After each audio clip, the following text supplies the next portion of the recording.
الحمد لله نحمده ونستعينه ونستغفره ونؤمن به ونتوكل عليه ونعوذ بالله من شرور أنفسنا ومن سيئات أعمالنا من يهده الله فلا مضل له ومن يضلل فلا هادي له ونشهد أن لا إله إلا الله وحده لا شريك له ونشهد أن سيدنا ومولانا محمدا عبده ورسوله صلى الله تعالى عليه وعلى آله وأصحابه وبارك وسلم تسليما كثيرا أما بعد.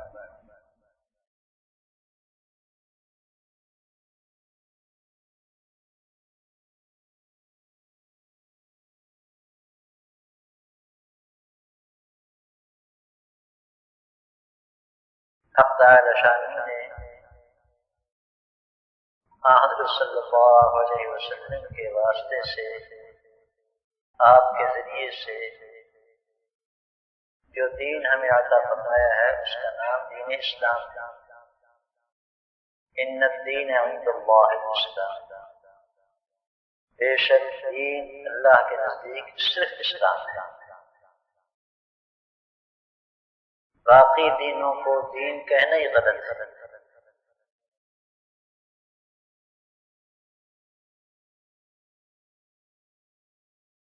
حضرت آدم علیہ السلام کے وقت سے ہمارے آقا حضرت محمد صلی اللہ علیہ وسلم تک ایک ہی دین چلا آیا ہے، دین اسلام. تمام انبیاء کرام علیہ السلام کا یہی دین تھا. بعد میں لوگوں نے بگاڑ کر کے دوسرے نام رکھ لیے.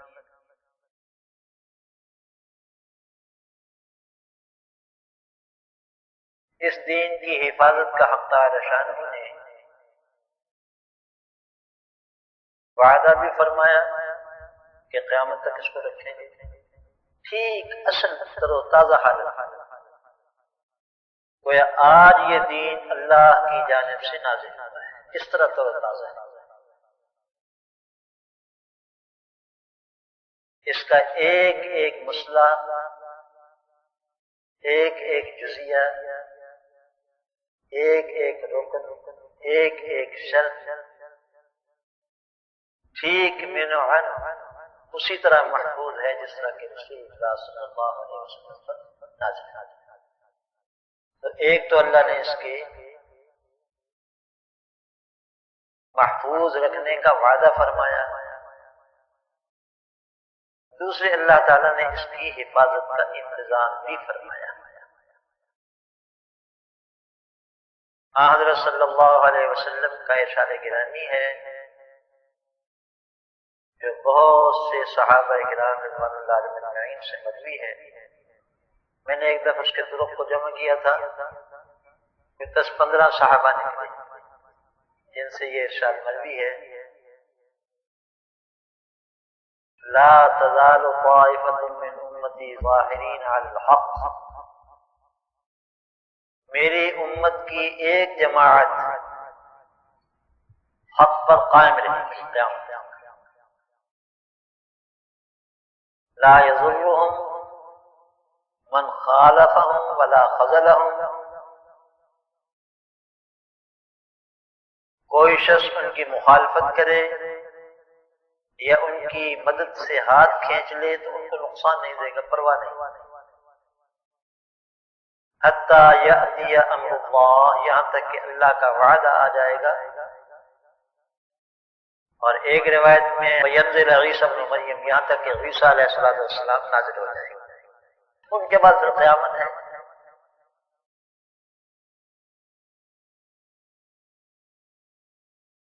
تو حضرت محمد صلی اللہ علیہ وسلم کے وقت سے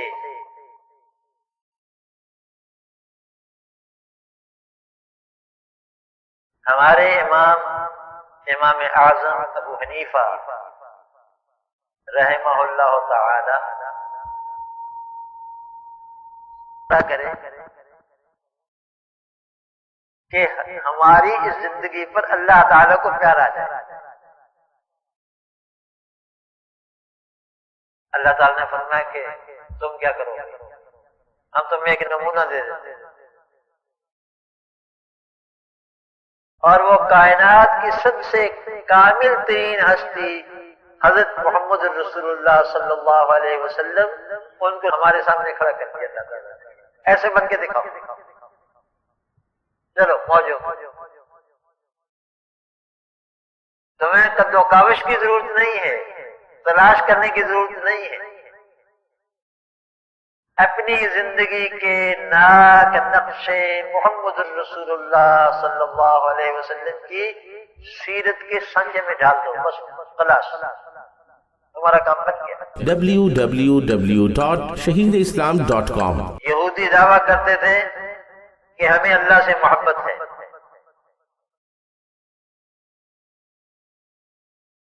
نحن ابناء اللہ واحباؤ، ہم اللہ کے بیٹے ہیں اور اللہ کے محبوب ہیں۔ حضرت صلی اللہ علیہ وسلم کو حکم فرمایا قل ان کنتم تحبون اللہ فاتبعونی، اے نبی کریم صلی اللہ علیہ وسلم آپ تمام لوگوں سے یہ کہہ دیجئے کہ اگر تم اللہ سے محبت رکھتے ہو اور تمہارا دعویٰ ہے کہ ہمیں اللہ سے محبت ہے تو میرے پیچھے پیچھے آ جاؤ، یحببکم اللہ، اللہ تعالیٰ تم سے محبت فرمائیں گے۔ تم کیا محبت کرو گے اللہ تعالیٰ سے؟ اللہ تعالیٰ تم سے محبت فرمائیں گے۔ یہ محبوب کبریا صلی اللہ علیہ وسلم وہ ہیں کہ خود محبوب نہیں بلکہ ان کے نقش قدم پر چلنے والا بھی محبوب خدا بن جاتا ہے، اللہ کا محبوب بن جاتا ہے۔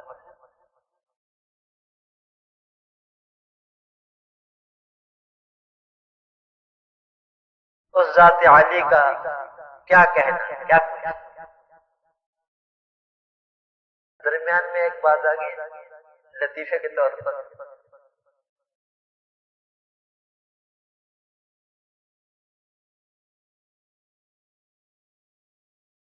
ہمارے لدھیانے کے قریب تھا جلندھر، جہاں ہمارے شیخ حضرت مولانا خیر محمد صاحب رحمۃ اللہ جہاں کے تھے جلندھر،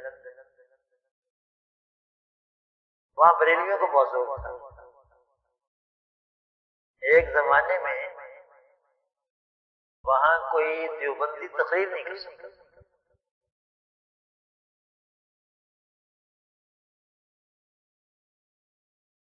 دوستوں نے مشورہ کیا کہ بھئی کسی بزرگ کی تقریر کروانی تو چاہیے، کسی بزرگ کا بیان ہونا چاہیے۔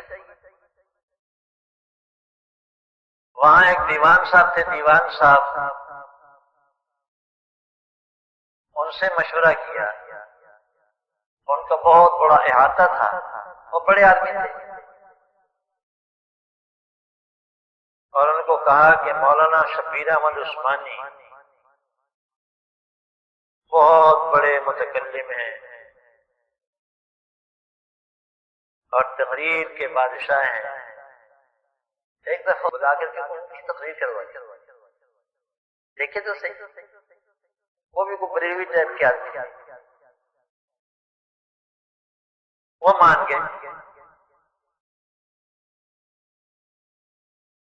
حضرت مولانا تشریف لائے، شیخ الاسلام مولانا شبیر احمد عثمانی رحمہ اللہ تعالی، یہاں کراچی میں ان کی قبر ہے،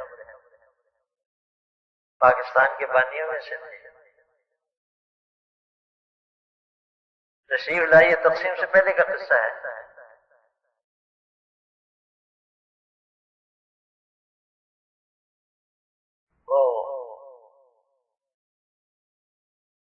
تشریف لائے تو دوست احباب نے ان سے کہا کہ حضرت کچھ علماء دیوبند کے فضائل بیان کریں، کیونکہ یہاں فضا بڑی خراب ہے، دیوبندیوں کے خلاف علماء اکابر دیوبند کو بہت برا سمجھتے ہیں لوگ، کچھ اکابر دیوبند کے فضائل بیان کریں۔ مولانا نے سن لی، کسی بات کا جواب نہیں دیا۔ حضرت صلی اللہ علیہ وسلم کی سیرت کا بیان شروع ہو گیا،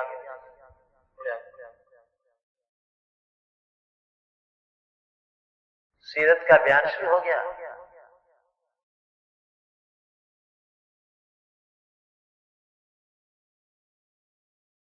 بقول غالب کے ذکر اس پریوش کا اور پھر بیان تذکرہ رسول اللہ صلی اللہ علیہ وسلم کا اور زبان مولانا شبیر احمد عثمانی کی، سبحان اللہ کیا بات۔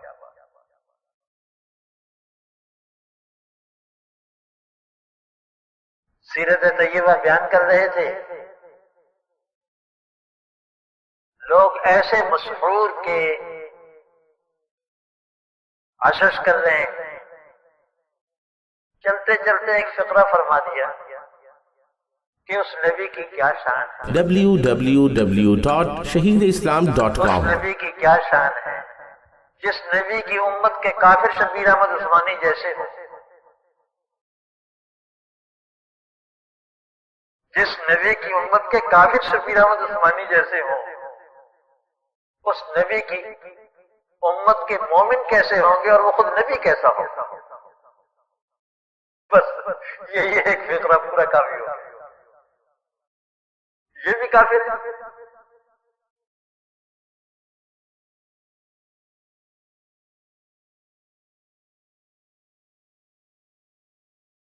خیر کوئی مذاہرے کی بات نہیں، ہمیں یہ ہمارے بزرگوں کو کافر کہہ لیں، پیٹ بھر کر کے کہہ لیں، مگر بات محبوب صلی اللہ علیہ وسلم کی کریں، کوئی بات نہیں۔ یہ بھی ہمارے نبی کی۔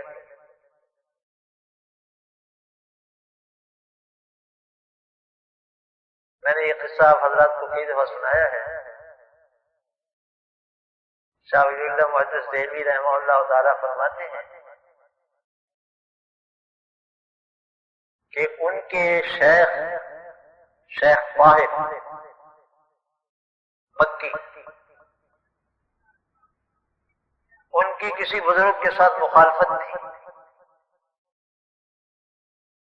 مخالفت چلتی رہتی ہے، بزرگوں میں بھی مخالفت چلتی رہتی ہے۔ ایک دن شیخ طاہر کو رسول اللہ صلی اللہ علیہ وسلم کی زیارت گئی، تو ایسا کہ حضرت صلی اللہ علیہ وسلم ناراض ہیں،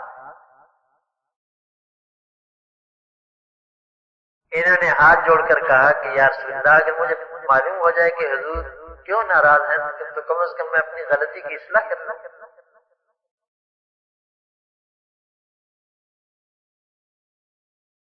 ناراضی کے لہجے میں فرمایا کہ تم فلاں بزرگ کے سے کیوں مخالفت رکھتے ہو، کیوں دشمنی رکھتے ہو؟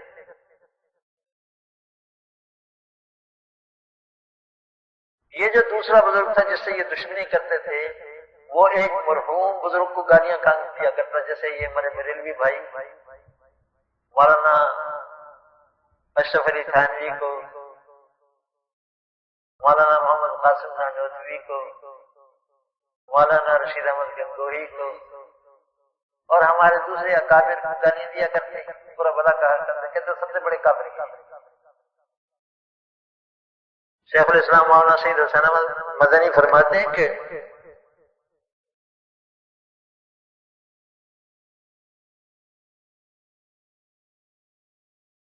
ایک گاؤں میں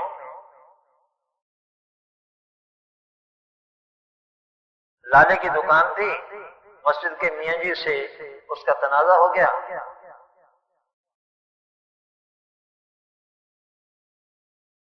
میاں جی کہنے لگا کہ لالا جی میں تمہاری دکان بند کروا دوں گا،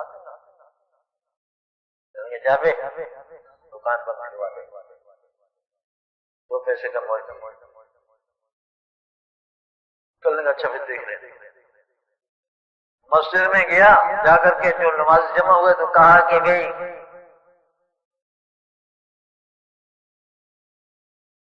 لالا کرشن پرساد جو ہمارا دکاندار ہے نا، یہ بھاگی ہو گیا، لہذا آئندہ کوئی اس سے سودا نہیں۔ پورے گاؤں نے بھائی کٹ کر دی، لالا جی کی دکان بند۔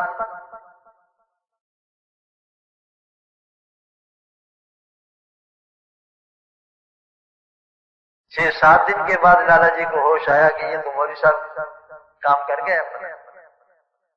ان کے پاس گیا، ان کی محنت سماجت کی، کہا کہ مولوی صاحب سودا مفت دیا کرو،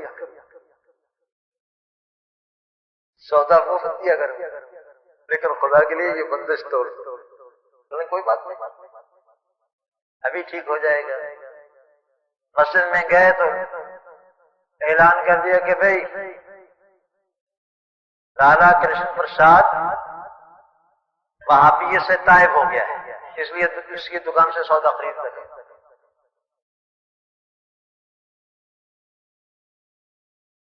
لوگوں نے پوچھا کہ وہابی کیا ہوتا ہے؟ کہنے لگا کہ 100 سور کا ایک وہابی بنتا ہے، 100 سور مل کر ایک وہابی بنتا ہے،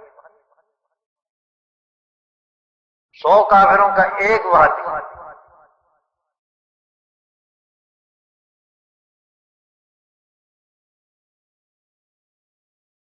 تو یہ بیچارے بدنام کرتے رہتے ہیں، بھائی کسی کی روٹی چلتی ہے، ہمارے بزرگوں کو بدنام کرنے چلنے تو ہمیں کیا مذائقہ ہے۔ www.shahideislam.com فرماتے ہیں کہ میں نے عرض کیا کہ یا رسول اللہ وہ فلاں مرحوم بزرگ کو برا بھلا کہتا ہے، اس لیے میں اس سے دشمنی رکھتا ہوں۔ حضرت صلی اللہ علیہ وسلم نے ارشاد فرمایا کہ یہ بتاؤ کہ مجھ سے محبت رکھتا ہے یا نہیں؟ مجھ سے محبت رکھتا ہے یا نہیں؟ ہاتھ جوڑ کے کہنے لگے کہ یا رسول اللہ میرا کیا منہ ہے کہ میں آپ کے کسی امتی کے بارے میں یہ دعویٰ کروں کہ وہ آپ سے محبت نہیں رکھتا۔ یقیناً ہر گناہگار سے گناہگار امتی حضرت صلی اللہ علیہ وسلم سے محبت رکھتا ہے۔ حضرت صلی اللہ علیہ وسلم نے ارشاد فرمایا کہ اس کے معنی یہ ہوئے کہ میری محبت کی وجہ سے تم نے اس بزرگ سے محبت نہیں رکھی، اس بزرگ کی عداوت کی وجہ سے مجھ سے عداوت رکھی۔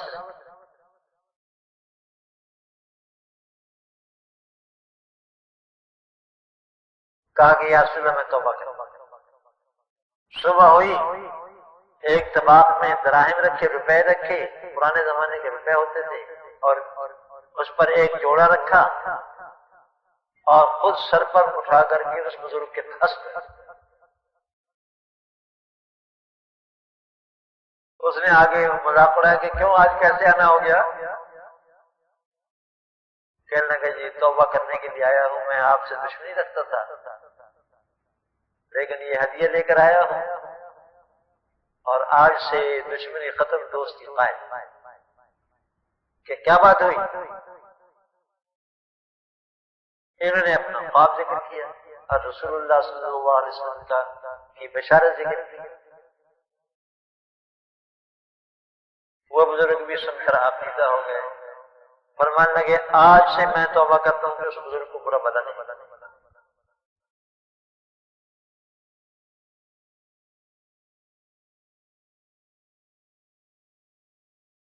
تو یہ تو درمیان میں نے لطیفہ ذکر کیا مولانا شبیر احمد عثمانی رحمہ اللہ تعالی کا۔ کائنات میں سب سے محبوب ترین ہستی رسول اللہ صلی اللہ علیہ وسلم۔ آپ محبوب صرف محبوب خدا ہی نہیں بلکہ آپ کی خاک سر پر رکھنے والے بھی محبوب خدا بن جائے۔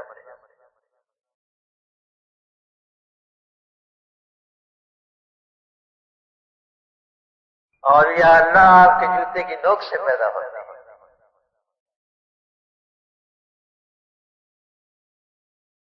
تو یہ نمونہ اللہ تعالیٰ نے ہمارے سامنے کھڑا کر دیا اور اعلان کر دیا وَلَكُمْ فِي رَسُولِ اللَّهِ أُسْوَةٌ حَسَنَةٌ، اور تمہارے لیے رسول اللہ صلی اللہ علیہ وسلم کی ذات میں بہترین نمونہ ہے۔ یہ سیرت محمدی اور صورت محمدی کا قد آور آئینہ، قد آدم آئینہ سامنے رکھو اور اپنی شکل و صورت درست کرو، اپنی سیرت و اخلاق کو درست کرو، اپنی معاشرت کو درست کرو، اپنی معاملات کو درست کرو۔ منکرین حدیث بیچارے ابھی تک اس میں الجھے ہوئے ہیں کہ حضور صلی اللہ علیہ وسلم کی حدیث حجت بھی ہے یا نہیں۔ میرے بھولے بھالے بھائیوں، تم نے میری نظر سے دیکھا ہوتا تو تمہیں نظر آتا کہ محمد صلی اللہ علیہ وسلم کی سیرت ہی حجت ہے اور کچھ حجت ہی نہیں۔ قرآن بھی محمد صلی اللہ علیہ وسلم کی سیرت کا آئینہ ہے، اور یہ بھی حضرت صلی اللہ علیہ وسلم کی زبان مبارک سے نکلا ہے۔ ہمارے لیے تو حجت ایک ہی چیز ہے، اور وہ ہے محمد صلی اللہ علیہ وسلم کی سیرت طیبہ کا آئینہ۔ اس کو اپنے سامنے رکھو، اس کے ذریعے سے اپنے گیسو اور کاکل درست کرو، اس کے ذریعے سے اپنے لباس کی تراش خراش درست کرو، اس کے ذریعے سے دیکھو چال ڈھال کیسی ہے، تمہاری چال ڈھال اللہ کو پسند ہے یا ناپسند؟ اگر محمد صلی اللہ علیہ وسلم کے مطابق ہے تو پسند ہے، نہیں تو پسند نہیں۔ www.shahideislam.com ایک ایک چیز میرے آقا کی کھلی ہوئی کتاب ہے، سب کی دنیا کے سامنے۔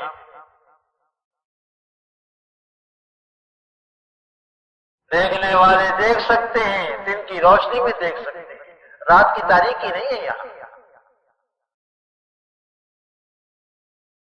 اور حد ہو گئی، کمرہ بند ہے، اپنی بیویوں کے ساتھ امہات المومنین کے ساتھ آرام فرما رہے ہیں، لیکن وہ بھی پورا نقشہ امت کے سامنے ہے۔ ہماری ماں نے وہ حالات بھی پورے بیان کر دیے۔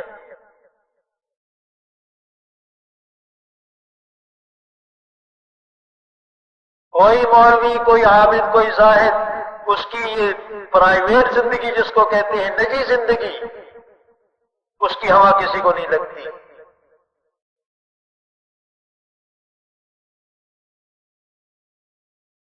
لیکن میری ماں نے، امہات المومنین نے، اللہ تعالیٰ ان کے درجات بلند فرمائے، حضرت صلی اللہ علیہ وسلم کی وہاں کی زندگی کا بھی ایک ایک نقشہ ذکر کرتے تھے۔ اس طرح لیٹتے تھے، اس طرح امہات المومنین سے پیار کرتے تھے، اس طرح گفتگو فرماتے تھے۔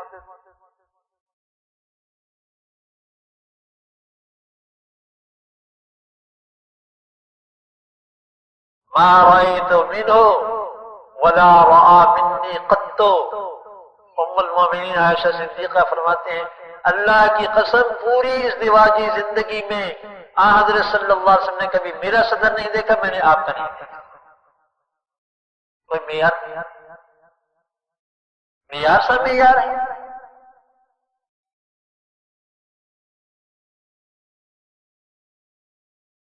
میرے آقا کی صلی اللہ علیہ وسلم سیرت طیبہ کھلی کتاب ہے، جو چاہے پڑھ سکتا ہے۔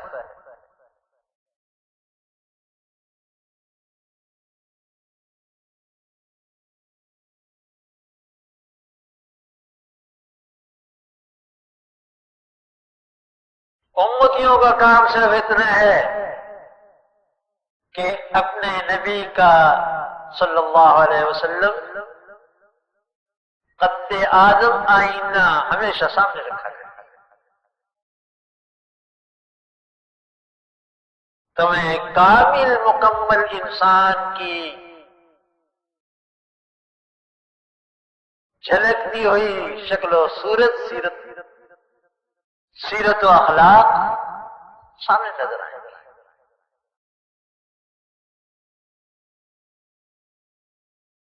ہمیں بہت صدمہ ہے، مجھے بہت صدمہ ہے، اور میں آپ کو بتا نہیں سکتا۔ جب میں مسلمان بھائیوں کی شکل رسول اللہ صلی اللہ علیہ وسلم کی شکل سے ہٹی ہوئی دیکھتا ہوں، مجھ سے برداشت نہیں ہو سکتا۔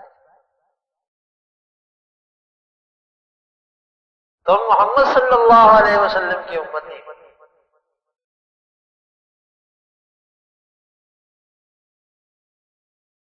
تمہاری صورت بھی، تمہاری سیرت بھی، تمہارا اخلاق بھی، تمہارا کردار بھی محمد صلی اللہ علیہ وسلم کے ساتھ مشابہ ہونا چاہیے۔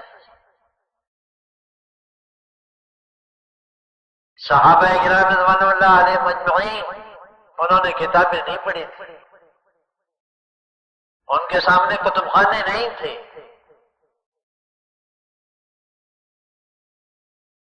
انہوں نے کسی یونیورسٹی میں ڈگری حاصل نہیں کی تھی۔ جو آج کل تمہاری زبان میں تعلیم یافتہ لوگ کہلاتے ہیں وہ تعلیم یافتہ نہیں تھے، انہوں نے ایک ہی کتاب پڑھی تھی اور وہ کتاب تھی سیرت محمدی کی کتاب، سیرت طیبہ کی کتاب، ایک کھلی کتاب ان کے ساتھ۔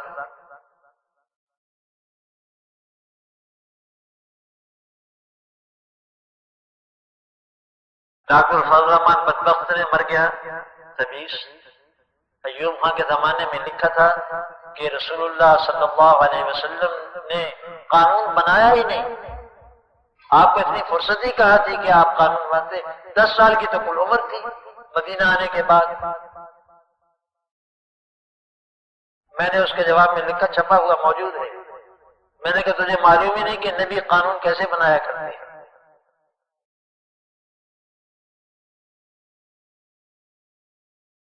ڈاکٹر فضل الرحمان تو 20ویں صدی میں سانس لے رہا ہے اور یہاں کے ماحول نے تیرے ذہن کو مسک کر رکھا ہے، تجھے معلوم ہی نہیں نبی کس طرح قانون بنایا کرتے ہیں۔ نبی 2 رکعت نماز پڑھ کر کے دکھاتا ہے، پوری کتاب صلاۃ مرتب ہو جاتی ہے۔ www.shaheedislam.com اور حکم دیتا ہے صلو کما رأیتمونی اصلی، اس طرح نماز پڑھو جس طرح میں نماز پڑھتا ہوں، ختم۔ پوری کتاب صلاۃ اتنی موٹی مرتب ہو گئی نبی کی 2 رکعتیں پڑھنے سے۔ حضرت صلی اللہ علیہ وسلم نے ایک حج کیا، حجۃ الوداع، مدینے سے چلے واپس مدینے پہنچے،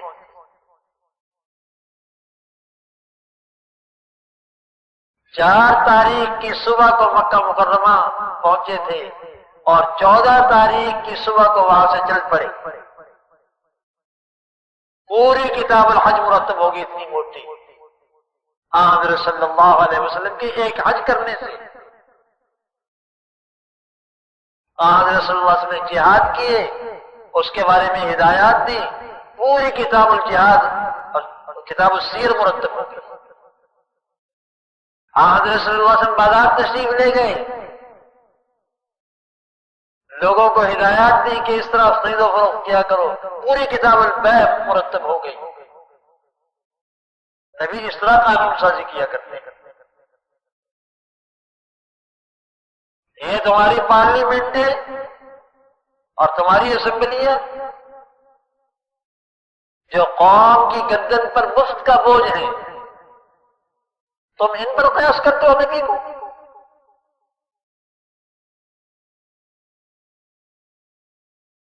یہ میں نے لکھا تھا اور بڑے زور سے لکھا تھا، آج سے 27 سال پہلے۔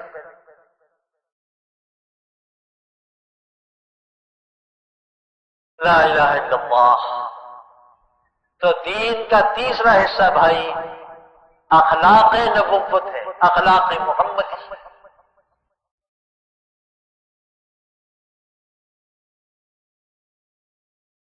لیکن ایک بات کہتا ہوں، اس کو سمجھو اور اچھی طرح سمجھو، دل میں بٹھاؤ، دماغ میں بٹھاؤ، صرف کتابیں پڑھنے سے اخلاق نہیں آئے گا۔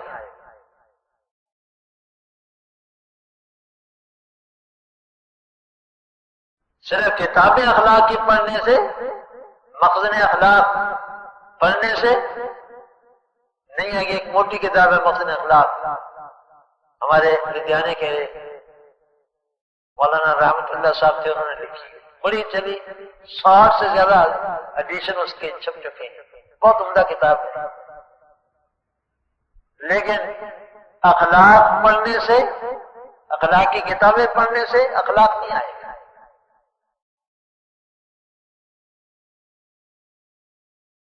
اخلاق تو بنانے پڑیں گے۔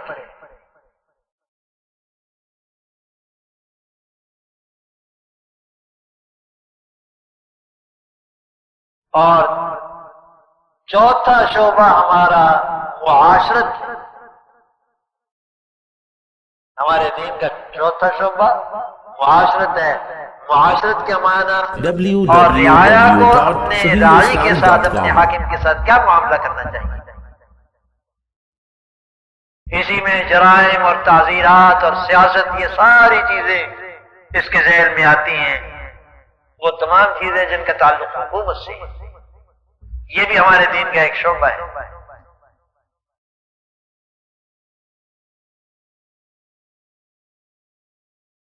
لیکن اتنی بات بتا دیتا ہوں کہ آج کی تمہاری سیاست یہ دین کا شعبہ نہیں ہے.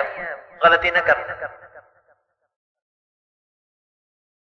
جیسے تم نے اپنی شکلوں کو بگاڑا، جیسے تم نے اپنے اخلاق کو بگاڑا، جیسے تم نے اپنے عقائد اور عبادات کو بگاڑا، جیسے معاشرت اور معاملات کو بگاڑا، اسی طرح سے تم نے سیاست کو بھی بگاڑ لیا. اور کہتے ہو کہ جی سیاست کو دین سے الگ تو نہیں ہے.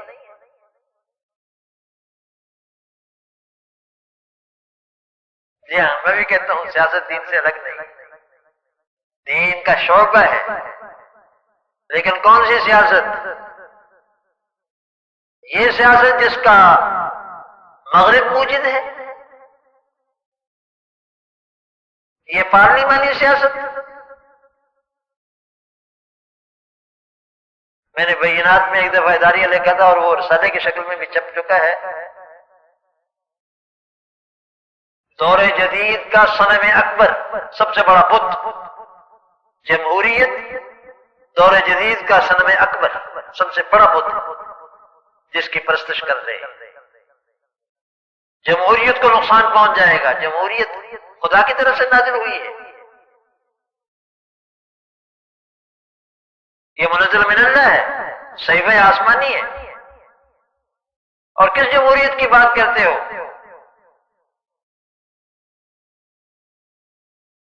تم کس جمہوریت کی بات کرتے ہو؟ جمہوریت کی کوئی ایک شکل ہے.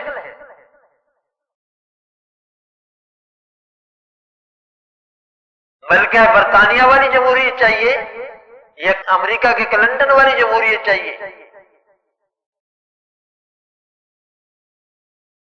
یا روس والے کی جمہوریت چاہیے؟ وہ بھی تو جمہوریت کہلاتی ہے.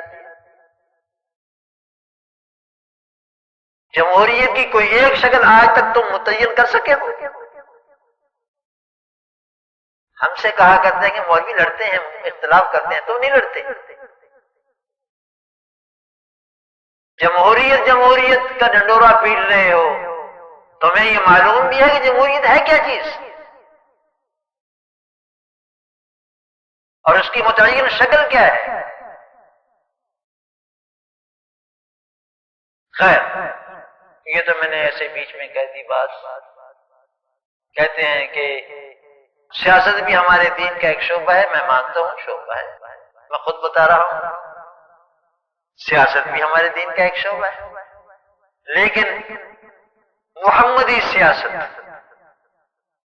سیاست نبوت، وہ سیاست جو حضرت ابو بکر، حضرت عمر، حضرت عثمان اور حضرت علی خلفائے راشدین نے قائم کر کے دکھائی تھی، یہ سیاست دین کا حصہ ہے.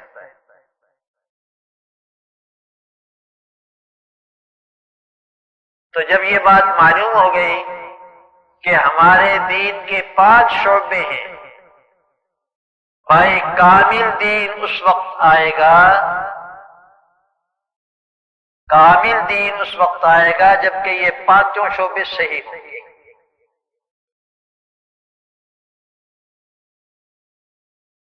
اگر عقائد ہی بگڑ گئے تو عبادتوں کا کیا اعتبار؟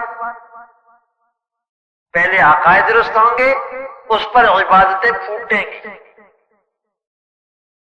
اور عبادتوں پر جو پھل لگے گا وہ اخلاق کا پھل ہوگا.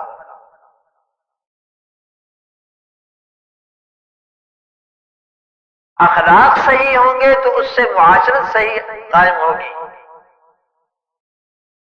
اور معاشرت صحیح قائم ہوگی تو معاملات صحیح نہج پر آئیں گے.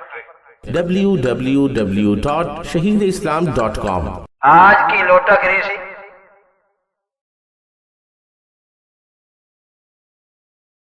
یہ انسانوں والی باتیں ہیں.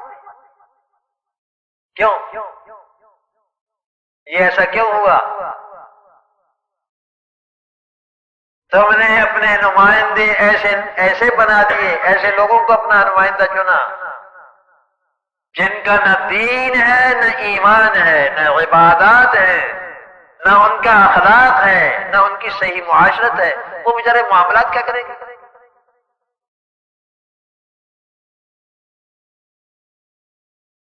تو آج کی صحبت میں مختصراً عرض کرنا چاہتا ہوں اخلاق کے بارے میں۔ بھائی عقائد درست کرو، عقیدہ درست نہیں ہوگا تو کام نہیں چلے گا۔ اس کے بعد عبادات کی لائن آئے گی۔ عبادات کی لائن میں سب سے پہلی چیز نماز آتی ہے۔ میں اسی منبر پر کئی دفعہ اعلان کر چکا ہوں کہ دنیا کے بدترین گناہوں میں سے کوئی گناہ نماز چھوڑنے کے برابر نہیں ہے۔ زنا، چوری، ڈاکہ، بدماشی، سب سے بدترین گناہ نماز کا ترک کرنا ہے، اور سب سے اعلیٰ ترین عبادت نماز کا قائم کرنا ہے۔ اگر کوئی اور کسی غلطی میں مبتلا ہو جاتا ہے تو تم لوگ اس کو بدنام کرتے ہو، کرنا بھی چاہیے، اس کے پیچھے پڑ جاتے ہو، کسی کو غلطی ہو گئی بیچارے سے، لیکن جو نماز نہیں پڑھتے ان سے تمہیں کوئی تکلیف نہیں، وہ تمہاری نظر میں برائی نہیں، بے نمازی ہونے کے باوجود تمہاری نظر میں معزز، بڑا باعزت آدمی ہے، بڑا باروب آدمی ہے، بڑا اچھا آدمی ہے، مطلب ہے کہ بے نمازی بھی اچھا ہو سکتا ہے۔ میرا بھائی، سب سے اونچی عبادت نماز ہے، اور سب سے بدترین گناہ نماز کا ترک کرنا ہے۔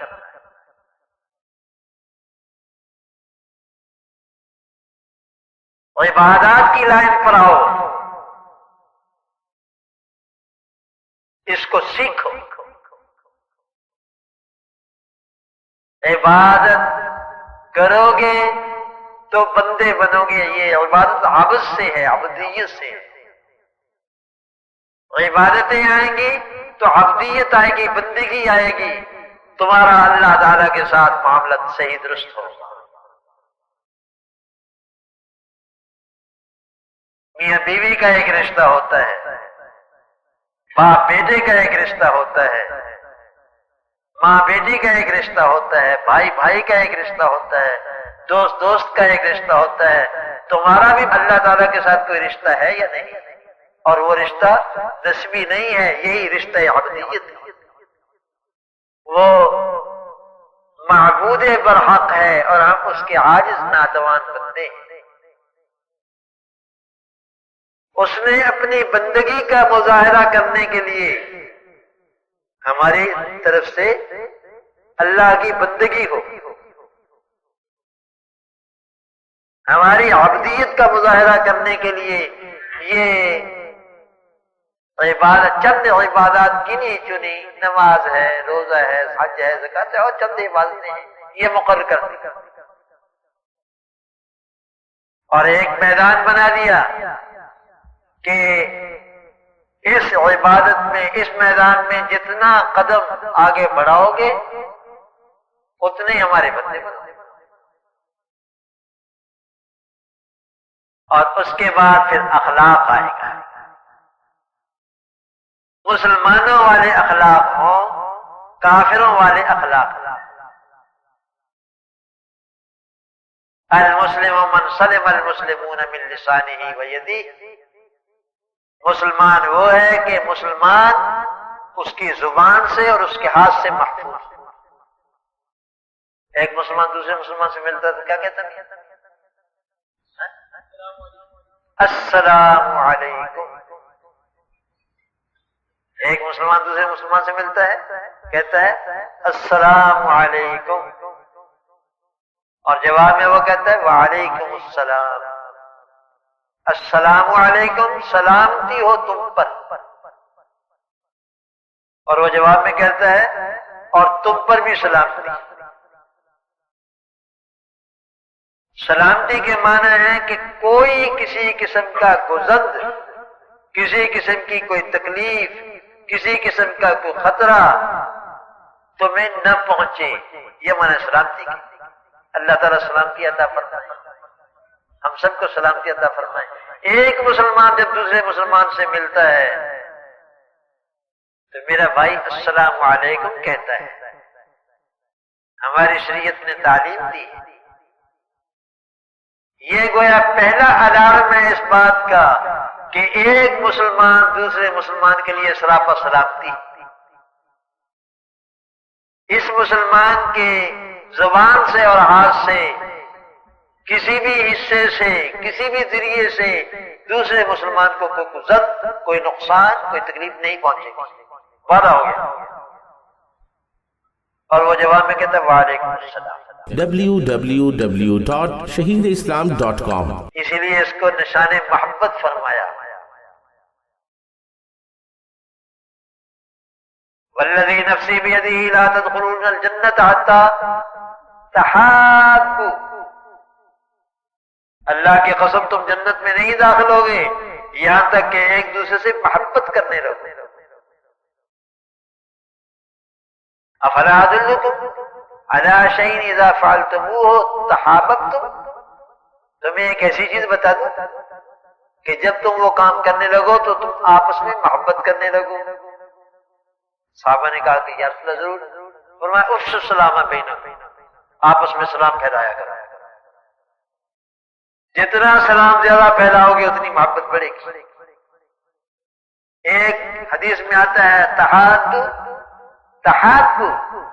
ایک دوسرے کو ہدیہ دیا کرو، محبت بڑھے گی۔ لیجئے دو گر ہیں۔ تو سلام پھیلانے سے محبت اس لیے بڑھے گی کہ بھئی یہ مسلمان بندہ ہے اور ایک مسلمان سے دوسرے کسی مسلمان کو کبھی ایذا نہیں پہنچا کرتا، وعدہ ہو گیا۔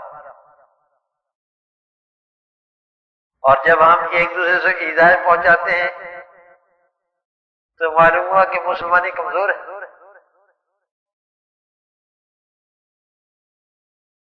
تو اخلاق نبوت پیدا کرنا، اور اخلاق نبوت پیدا ہوں گے جبکہ ان اخلاق کی باقاعدہ مشق کرو گے کسی کی نگرانی میں۔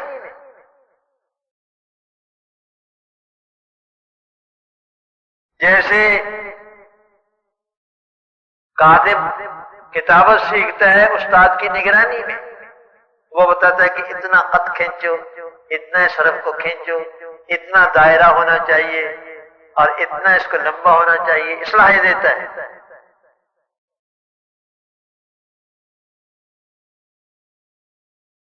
طبیب کی نگرانی میں طالب علم طب سیکھتا ہے، اور اسی طرح تمام شعبوں میں استاد کی نگرانی میں اس چیز کو سیکھا جاتا ہے، اس کی مشق کی جاتی ہے، عملی مشق۔ تو ایک تو علم کی حد تک ہے، وہ تو تم کتابوں میں بھی پڑھ لو گے، لیکن ایک عمل کی حد تک ہے، وہ جب تک کہ استاد کی نگرانی میں کام نہیں کرو گے کام نہیں چلے گا۔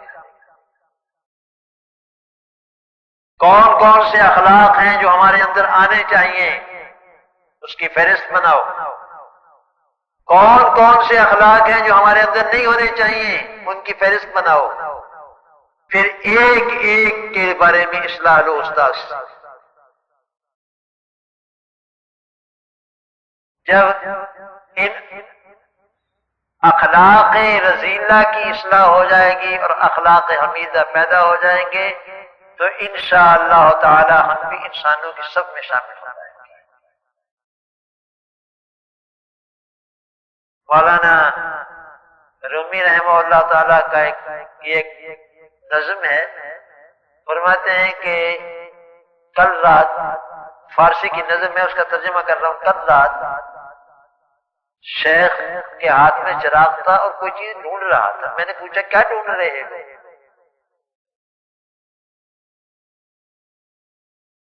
وہ بزرگ کہنے لگے کہ ازدام و دد ملولم و انسان مارزوست، یہ بھیڑیوں اور کتوں سے تنگ آ گیا ہوں، میں انسان کو ڈھونڈ رہا ہوں، کہیں سے کوئی انسان مل جائے۔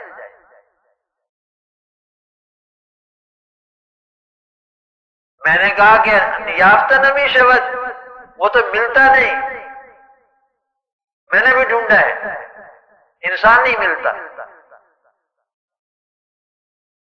فرمانے لگے آج یافتہ نمی شبد ہمانا مارزوز، وہ جو ملتا نہیں ہے بس اسی کو ڈھونڈ رہا ہوں۔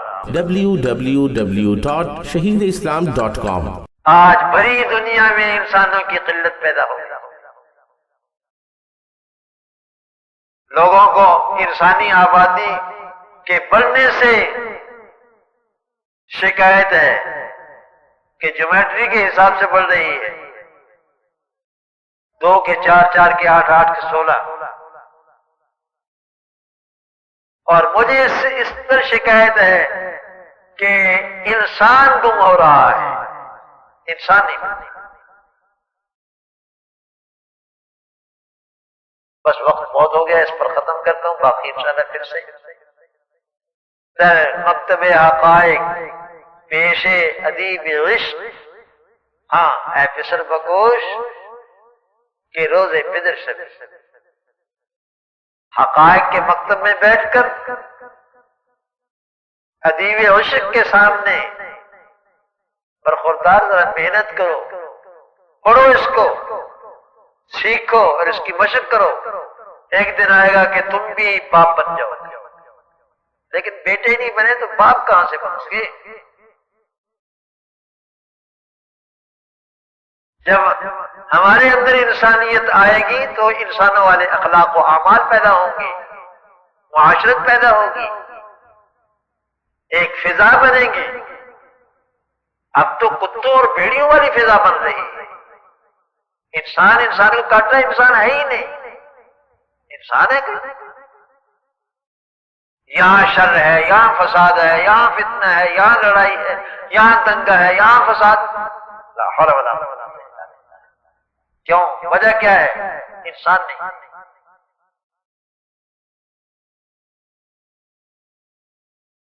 آج ہمیں بھی نہیں غلاف ہے آزمن ای بہائم در آج ہمیں بھی نہیں خلاف آزمن ای بہائم در غلاف آزمن۔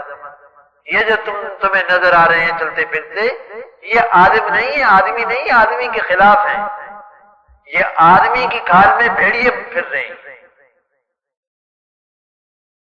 ہمارے دین نے عقائد دیے، عبادات دی، اخلاق دیے، معاشرت دی، معاملات دیے، ہم نے سب کو چھوڑ کر کے زندگی اختیار کر لی۔ اللہ سبحانہ و تعالی ہمیں توفیق عطا فرمائے۔ یہ میں اس لیے یہ باتیں ذکر کر رہا ہوں، آپ حضرات یہاں جمع ہیں، کسی کی کوئی بات کام آ جائے، آج سے عہد کر لیں کہ ہمیں انسان بننا ہے۔ اور میں بتاتا ہوں، انسان بننا آسان، مسلمان بننا مشکل۔ انسان سے اوپر کا درجہ ہے مسلمان،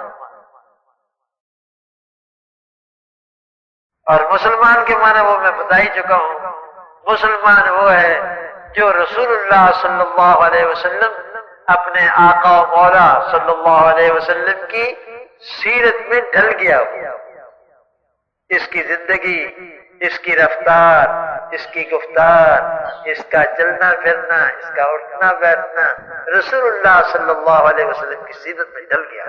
اللہ تعالی ہمیں توفیق عطا فرمائے۔ وآخر دعوانا www.shaheedislam.com یہ پرچیاں دعائوں کی ہوں گی، میرے اللہ کو تو ساری معلوم ہے کہ انہوں نے کیا کیا لکھا ہے۔ یا اللہ ان پرچیوں میں جو کچھ لکھا ہے ان کی مرادیں پوری فرما۔ یا اللہ ہر ایک کا نام تجھے معلوم ہے، ہر ایک کی ضرورت تجھے معلوم ہے، ہم اگر پڑھ بھی دیں گے تو ہمیں گھڑی کے بعد یاد نہیں رہے گا، آپ کو ہمیشہ یاد رہتا ہے۔ یا اللہ جتنے ضرورت مند ہیں ایک ایک کا نام تجھے معلوم، ایک ایک کی ضرورت تجھے معلوم، یا اللہ ان سب کی ضرورتیں پوری فرما۔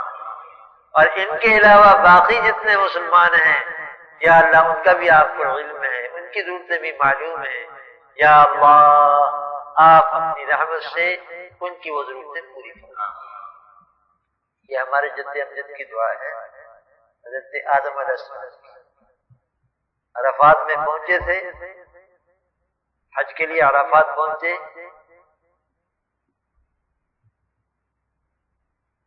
تو فرمانے لگے، دعا کی، اللہم انک تعلم حالی فاقبل معذرتی، یا اللہ میری حالت تو آپ کو معلوم ہی ہے نا، میرے عذر قبول کر لیجیے۔ وہ جو غلطی ہوئی نا، کوتاہی ہوئی، میرا عذر قبول فرمائے۔ وَتَعْلَمُ حَاجَتِي فَأْتِنِي سُؤْلِي، یا اللہ میری ساری حاجتیں آپ کو معلوم ہیں، آپ میرے مقصود اور میرے مدعا کو پورا فرمائیں۔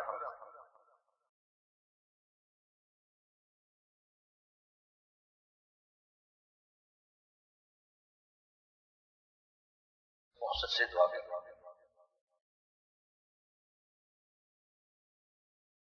بہت سے لوگوں نے بیعت کے لیے کہا ہے بھی انشاءاللہ 25ویں شب کو بیعت ہو۔ جو حضرات بیعت ہونا چاہتے ہیں وہ پہلے استخارہ کریں، 2 رکعت نماز استخارے کی نیت سے پڑھ کے دعا کریں کہ اللہ اگر اس سے تعلق رکھنا ہمارے حق میں بہتر ہے تو اس کو مقدر و میسر فرما دیں اور اس کو ہماری باعث برکت بنا دیں، ورنہ اور بہت سے اکابر ہیں، میں تو آپ حضرات کو معلوم ہے، ملا ہمارے حکیم اختر صاحب ہیں، اللہ تعالیٰ ان کے درجات بلند فرمائے، انہوں نے خانقاہ اشرفیہ بنائی ہوئی ہے اور یہی کام کرتے ہیں، دودھ پھیلاتے ہیں، نور ہی پھیلاتے ہیں اور کوئی کام نہیں کرتے، کوئی دھندا بندہ نہیں کرتے، کوئی پڑھنے پڑھانے کا بھی کام نہیں کرتے، صرف یہی کام کرتے ہیں۔ موزون ترین آدمی ہیں، ان سے جا کے بیعت ہو جاؤ۔ ہمارے مفتی رشید احمد صاحب ہیں، انہوں نے دارالارشاد والافتاء بنایا، وہ فتویٰ لکھتے ہیں اور لوگوں کی رگڑائی کرتے ہیں، ان سے بیعت ہو جاؤ۔ اس کے علاوہ اور بہت سے حضرات ہیں یہاں کراچی میں بھی ہیں، ان سے بیعت ہو جاؤ۔ میں تو ملا آدمی منشی لکھنے پڑھنے کا کام کرتا ہوں، اب قدرت نے یہ بھی ذمہ ڈال دی ہے، کیا کروں، ورنہ میں نماز بھی نہیں پڑھایا کرتا تھا، واز بھی نہیں کیا کرتا تھا، اور ہمارے شیخ نبی اللہ مرقدو نے اجازت دے دی تھی، لیکن کئی سال تک میں نے بیعت ہی نہیں کی۔ میرے ایک پیر بھائی ہیں ڈاکٹر صاحب، میں مکہ مکرمہ گیا، وہاں آئے ہوئے تھے، انہوں نے مجھے ڈانٹا، میں نے کہا میں اپنے آپ کو اس کا اہل نہیں سمجھتا، تو کہنے لگے کہ پھر اس کا مطلب ہے کہ شیخ نبی اللہ مرقدو نے تمہیں غلط اجازت دی تھی۔ میں نے کہا میں اپنے شیخ کی طرف تو غلطی منسوب نہیں کروں گا، میری اپنی نالائق ہے۔ تو ان کے ڈانٹنے سے پھر میں بادل ناخواستہ تیار ہوا اس کے لیے بیعت لینے کے لیے، اور شیخ کی طرف سے بیعت لیتا ہوں۔ بہرکیف میں اس کے لیے فارغ نہیں ہوں، اس کام کے لیے بہت سے مشاغل میں سے ایک مشغلہ مجھے یہ بھی اپنانا پڑا، تو میں تمام حضرات سے جو بیعت کرنا چاہتے ہیں ان کو مشورہ دوں گا کہ دوسرے مشائخ حقہ سے رجوع فرمائیں، اور 3-4 آدمی کو تو میں نے نام بھی دے دیا، ان سے جس سے مناسبت ہو جا کے بیعت کر لیں، انشاءاللہ نفع ہوگا، میری ذمہ داری ہلکی ہو جائے گی۔ لیکن اگر استخارے کے بعد مجھ سے تعلق قائم کرنے کا ارادہ ہو تو بسم اللہ، میں اپنے عذر معذرت نہیں کرنے کا۔ بسم اللہ، اللہم صلی علی سیدنا و مولانا محمد وعلی آل سیدنا و مولانا محمد، لا الہ الا انت سبحانک انی کنت من الظالمین، لا الہ الا انت سبحانک انی کنت من الظالمین۔ لا إله إلا أنت سبحانك إني كنت من الظالمين. لا إله إلا الله الحليم الكريم. سبحان الله رب العرش العظيم. الحمد لله رب العالمين. نسألك عزائم مغفرتك وموجبات رحمتك ومنجيات أمرك والسلامة من الإثم والغنيمة من كل بر. لا تدع لنا ذنبا إلا غفرته ولا هما إلا فرجته ولا دين إلا قضيته ولا حاجة من حوائج الدنيا والآخرة هي لك البر إلا قضيتها يا أرحم الراحمين. يا أرحم الراحمين منظور اے رحم الراحمین ہماری تمام حاجتیں آپ کی بارگاہ میں پیش ہیں. اے رحم الراحمین ہماری تمام حاجتیں آپ کی بارگاہ میں پیش ہیں. اے رحم الراحمین آپ ہماری تمام حاجتیں آپ کی بارگاہ میں پیش ہیں. یا اللہ ہماری تمام حاجتوں کا آپ کو علم بھی ہے. یا اللہ اور آپ ہماری حاجتوں کو پورا کرنے کی قدرت بھی رکھتے ہیں. یا اللہ اپنے علم کے مطابق اور اپنی قدرت کے مطابق ہماری تمام حاجتیں پوری فرمائیں. یا اللہ ہم خیر کی وہ تمام باتیں آپ سے مانگتے ہیں جو حضرت صلی اللہ علیہ وسلم نے آپ سے مانگی ہیں، اور ان تمام برائیوں سے اور شرور و فتن سے پناہ مانگتے ہیں جن سے رسول اللہ صلی اللہ علیہ وسلم نے پناہ مانگی ہے. یا اللہ حضرت آدم علیہ السلام سے لے کر آج تک اور آج سے لے کر قیامت تک جتنے اپنے مقبول بندوں کی دعائیں آپ نے قبول فرمائی ہیں یا اللہ ہمارے حق میں قبول فرمائیں. یا اللہ اور ہماری دعاؤں میں ان سب کو شریک فرما دیجیے. یا اللہ تمام امت کی بخشش فرما دیجیے. یا اللہ سب کی بخشش فرما دیجیے. یا اللہ آپ کی مغفرت کی راستیں ہیں. یا اللہ ہمیں بھی محروم نہ فرمائیے. سبحان ربک رب العزت عما یصفون. shahideislam.com اس ویب سائٹ پر آپ سن سکتے ہیں شہید اسلام مولانا محمد یوسف لدھیانوی رحمہ اللہ کی آواز میں درس قرآن، درس حدیث اور اصلاحی مواعظ. خالق و کلی شیء ہر چیز کے پیدا کرنے والا، ہر چیز اس کی مخلوق اور وہ سب کا خالق. جبکہ شہید اسلام کی تصانیف آن لائن پڑھ بھی سکتے ہیں. اس کے علاوہ اس ویب سائٹ پر آپ سن سکتے ہیں ممتاز علماء کرام کے اصلاحی بیانات. یا صاحب الجمال و یا سید البشر من وجهك المنیر لقد نور القمر